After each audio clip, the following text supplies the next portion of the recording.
Hello students, welcome back to another video of electricity, and this is the lecture number 4 of electricity. In today's video lecture, we will talk about the topic electric current. So let's start electric current. Electric current को हम represent करते हैं small I से. The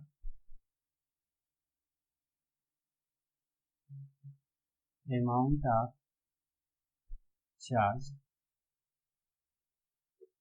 passing through a point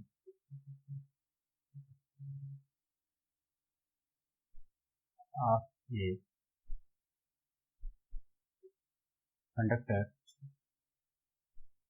in 1 second. The amount of charge passing through a point of a conductor in 1 second. तो ये इसकी definition हो गई. The amount of charge passing through a point of a conductor in 1 second.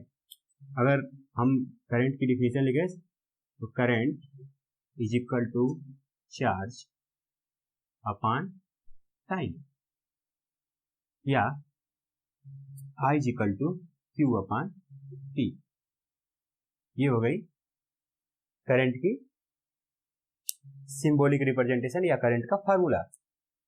अब हम इसको या इसका SI यूनिट पढ़ते हैं. हर एक वैल्यू को मेजर करने के लिए एक यूनिट की जरूरत पड़ती है. तो करंट को जो जिस यूनिट में हम मेजर करते हैं, द SI यूनिट,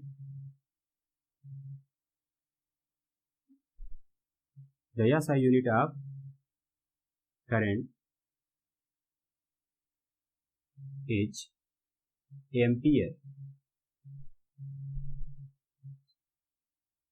करंट की जो यूनिट होती है उसको हम किस में मेजर करते हैं? एम्पियर में, या करंट की यूनिट को हम एम्पियर बोलते हैं.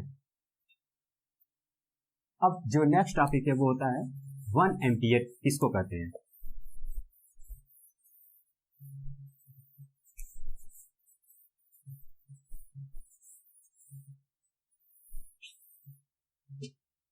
डिफिनीशन है 1 एम्पियर. तो इसको लिखते हैं, if 1 coulomb of charge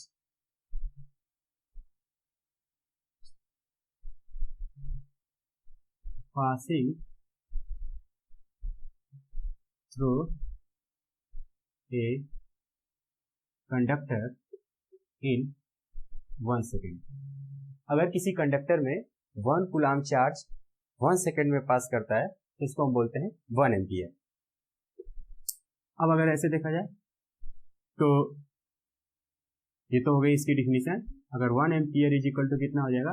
1 coulomb upon 1 second. ये हो गया 1 एम्पियर की डिफिनीशन. अगर किसी सर्किट से या किसी कंडक्टर से 1 कूलम चार्ज 1 सेकेंड के लिए पास करता है तो इसको हम बोलते हैं 1 एम्पियर. तो हमने करंट पढ़ा और करंट की ये यूनिट पढ़ी. नेक्स्ट टॉपिक है करंट को कितने पार्ट में डिवाइड किया गया है. इलेक्ट्रिक करंट को हम 10th के बेसिस के अकॉर्डिंग 2 पार्ट में डिवाइड करते हैं, या ऐसे कहें कि इलेक्ट्रिक करंट को हम 2 पार्ट में डिवाइड करते हैं. तो करंट का जो 2 पार्ट है, हम लोग आज इसमें इसके बारे में पढ़ेंगे नहीं, बस हम डिवाइड कर दे रहे हैं. एक होता है डीसी, जिसको हम बोलते हैं डायरेक्ट करंट. इसमें क्या होता है कि जो करंट का जो मैग्नीट्यूड है वो क्या होता है? चेंज नहीं होता है. यानी कि जो वैल्यू है, मैग्नीट्यूड है, वो कभी चेंज नहीं होता है. इसको बोलते हैं हम लोग डायरेक्ट करंट. और दूसरा होता है एसी, यानी कि अल्टरनेटिंग करंट. Alternating current. और ये जो वैल्यू है अल्टरनेटिंग करंट, ये इसमें क्या होता है कि मैग्नीट्यूड और जो उसकी पोलैरिटी होती है वो क्या होती है? टाइम के रिस्पेक्ट में चेंज होती रहती है. यानी कि जब अल्टरनेटिंग करंट की बात की जाएगी तो वहां क्या होता है कि उसकी वैल्यू जो है वो क्या होती है? पोलैरिटी चेंज होती रहेगी टाइम के अकॉर्डिंग. फिर दोनों पार्ट है. हम डायरेक्ट करंट और अल्टरनेटिंग करंट को नेक्स्ट चैप्टर यानी कि सेकेंड चैप्टर में हम लोग फिर से पढ़ेंगे एक बार. वहां इसकी डिफिनीशन दी गई है और वहां क्लियरिफाई भी किया गया, अच्छे से आपको समझ में भी आएगा.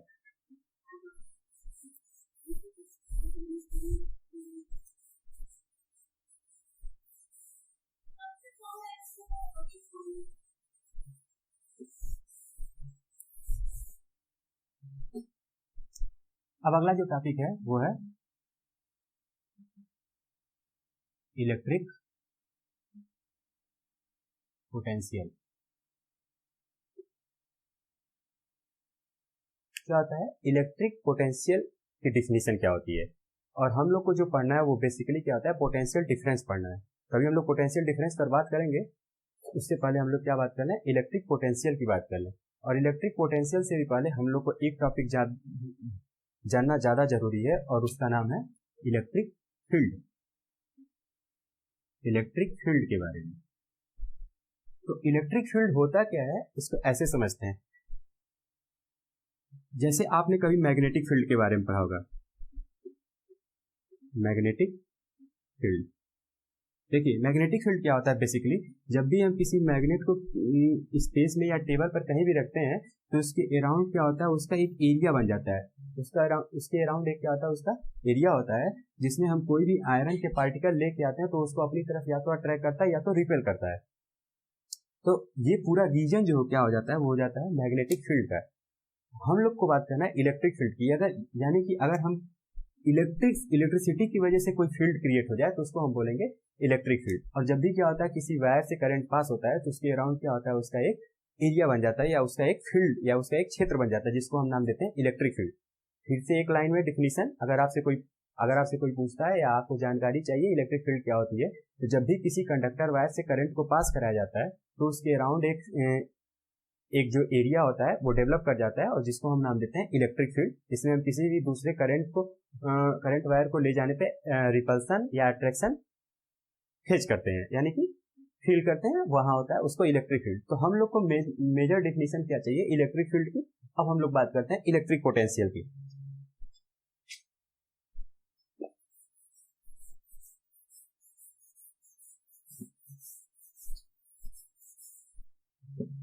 तो the work done in moving a unit positive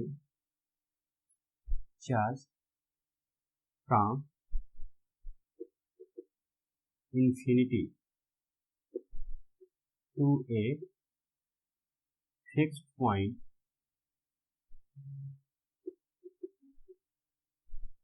in an electric field. Definition आप समझिए, the work done in moving a unit positive charge from infinity to a fix point in an electric field. बात क्या करना है, जैसे मान लीजिए कि किसी वायर की वजह से यहाँ कोई एक फील्ड रीजन बनता है, ठीक। मान लीजिए कि आपने कोई चार्ज रखा हुआ है, सपोज करिए पॉजिटिवली चार्ज है, ये रहा, और इसकी वजह से क्या हो जाएगा, इसकी वजह मान लीजिए ये कोई पॉजिटिवली चार्ज है, इसकी वजह से ये फील्ड एरिया क्रिएट हुआ है। तो आपको करना क्या है, यूनिट पॉजिटिव चार्ज को हम लोग कहाँ से लेके आएंगे, इन्फिनिटी से इस फील्ड एरिया के अंदर लाएंगे। ये नहीं कह रहा है कहाँ लेके आना है, यहाँ क्या कर रहा है एक फिक्स पॉइंट दे दिया है आपको, कह रहा है कि इन्फिनिटी से यूनिट पॉजिटिव चार्ज को फिक्स पॉइंट के इनसाइड लाने में आपको जितना काम करना पड़ेगा, ठीक है, वो क्या हो जाएगा आपको इलेक्ट्रिक पोटेंशियल हो जाएगा। ये ध्यान रखिएगा, दोनों में काफी बड़ा मेजर डिफरेंस है इलेक्ट्रिक पोटेंशियल और पोटेंशियल डिफरेंस में, थोड़ा सा ध्यान से समझिएगा। मतलब यूनिट पॉजिटिव चार्ज का मतलब होता है कि कोई भी चार्ज जो बेसिक 1 यूनिट पॉजिटिव चार्ज हो, यानी कि 1 यूनिट पॉजिटिवली चार्ज को अगर आप इन्फिनिटी से यानी कि अनंत से कहाँ लेके आते हैं, इलेक्ट्रिक फील्ड के इनसाइड लाते हैं। अगर आप इलेक्ट्रिक फील्ड के अंदर लाएंगे तो ये यहाँ से यानी कि इन्फिनिटी से फील्ड के अंदर तक लाने में आपने जितना काम किया वही क्या हो गया इलेक्ट्रिक पोटेंशियल बोला जाता है। उसी वर्क डन को हम लोग क्या बोलते हैं, इलेक्ट्रिक पोटेंशियल बोलते हैं। अब नेक्स्ट डिफिनीशन जो है वो क्या होती है, electric potential difference.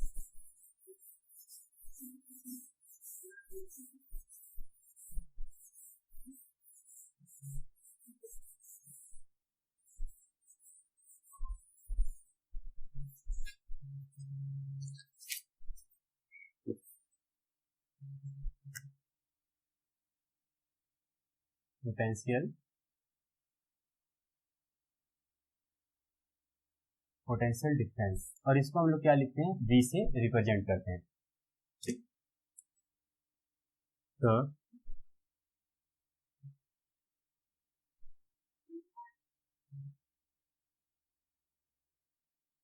Work done in moving A positive charge. Definition: potential difference V, the work done in moving a positive charge from a fixed point to another fixed point in an electric field is known as potential difference. और इसको हम किससे represent करते हैं? P dot D से भी देखते हैं और सिंबल इसका कितना है? V से. अब आप ध्यान से समझिएगा क्योंकि यहाँ बहुत ज्यादा कंफ्यूजन क्रिएट होता है. जैसे अभी हम लोग क्या पढ़े हैं? पोटेंशियल डिफरेंस के बारे में. तो यहाँ ये कह रहा है work done in moving A positive charge from a fix point. चलिए हमने एक फिक्स पॉइंट कर लिया ए, सपोज करिए ए, और दूसरा फिक्स पॉइंट क्या है? Another fix point in an electric field. कह रहा है फील्ड के अंदर ही, बाहर नहीं जाना है, फील्ड के अंदर ही दूसरा फिक्स पॉइंट क्या कर लिया? डी.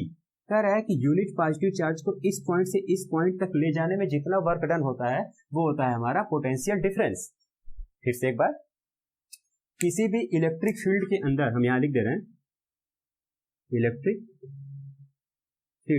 इलेक्ट्रिक फील्ड पर पॉजिटिव चार्ज को वन फिक्स पॉइंट से अनदर फिक्स पॉइंट पर ले जाने में किया गया कार्य वो क्या होता है? Potential difference. यानी कि the work done in moving a unit positive charge from a fix point to another fix point in an electric field is known as potential difference.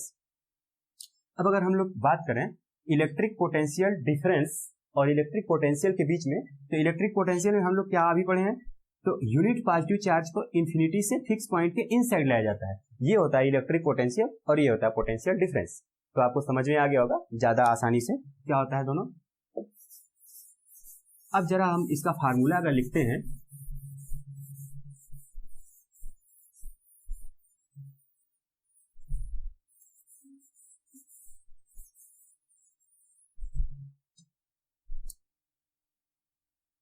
SI unit of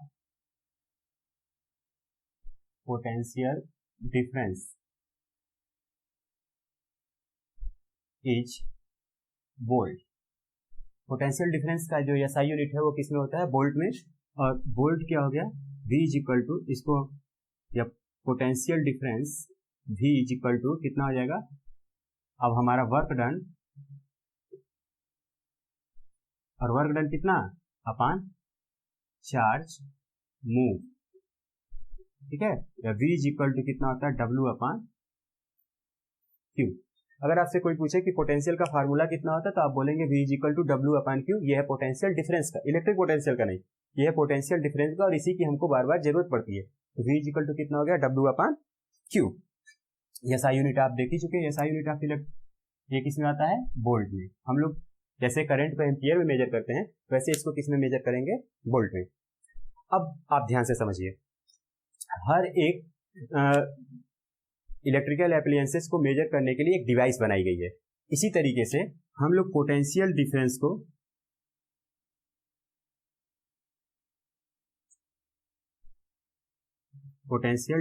को हम लोग major करते हैं volt meter से. Volt और electric current को major करते हैं, इलेक्ट्रिक करंट को मेजर करते हैं एमीटर से. तो जब भी आपको क्या होता है कि ये क्या होता है?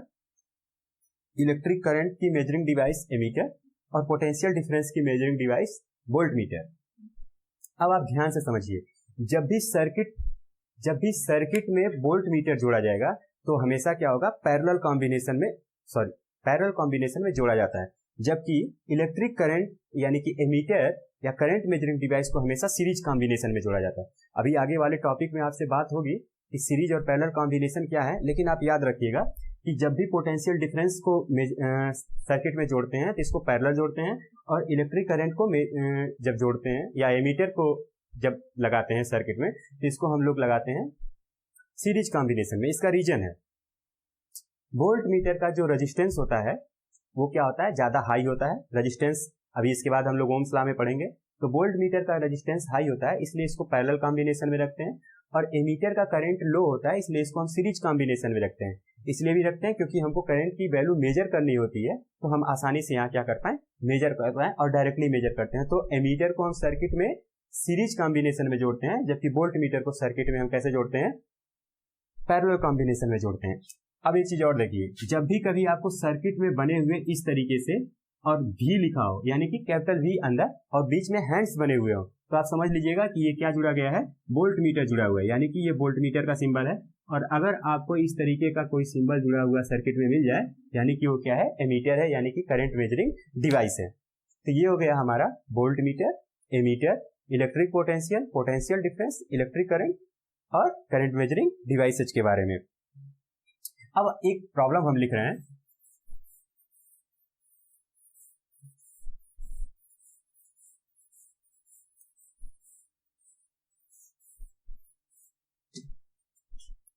क्वेश्चन है 0.5 coulomb of charge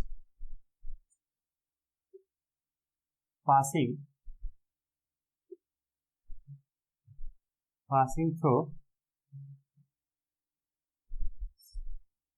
cross section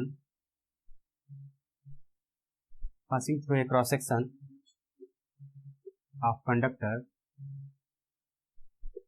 in 5 seconds. Find the value of current. ये रहा क्वेश्चन। प्रॉब्लम क्या है, 0.5 coulomb of charge passing through a cross section of conductor in 5 second, find the value of current. तो हमको जो दिया गया है, पहले आप लिखेंगे गिवन दैट आपको क्या क्या दिया गया है, तो Q की वैल्यू दी गई है आपको 0.5 कूलम, और आपको दिया गया है टाइम T दिया गया है आपको 5 सेकेंड। अगर आप वैल्यू निकालें, I आपको फाइंड करना है। वी नो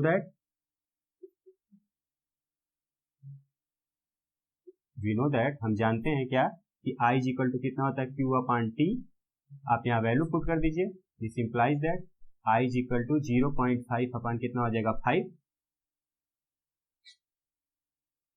तो I की जो वैल्यू हो जाएगी वो 0.1 क्या हो जाएगी, एम्पियर। ये हो गया हमारा 0.1 एम्पियर क्या हो जाएगी, करंट की वैल्यू हो जाएगी। और ये हमारा पूरा जो करंट की जो वैल्यू आएगी वो कितनी आ जाएगी, 0.1। आप डिवाइड करके चेक कर लीजिएगा। तो ये रहा हमारा एक छोटा सा न्यूमेरिकल, और ऐसे ही छोटे छोटे न्यूमेरिकल ही आपसे एग्जाम में पूछे जाते हैं। इसी तरीके से अगर आपको पोटेंशियल डिफरेंस से रिलेटेड कोई प्रॉब्लम मिल जाए, तो वहां आप फार्मूला लगेंगे V equal to W upon Q का, और ये हो जाता है हमारा potential difference equal to work done upon charge. तो ये रहा आज का वीडियो लेक्चर, और कल के यानी कि अब नेक्स्ट वीडियो लेक्चर में हम लोग बात करेंगे इलेक्ट्रिक सर्किट की, या सिंबल, सर्किट डायग्राम और डायरेक्शन ऑफ करंट के बारे में, उसके बाद ओम्स लॉ के बारे में। तो अगर आपको कोई भी प्रॉब्लम हो तो आप कमेंट सेक्शन में पूछ सकते हैं। तब तक के लिए जय हिंद।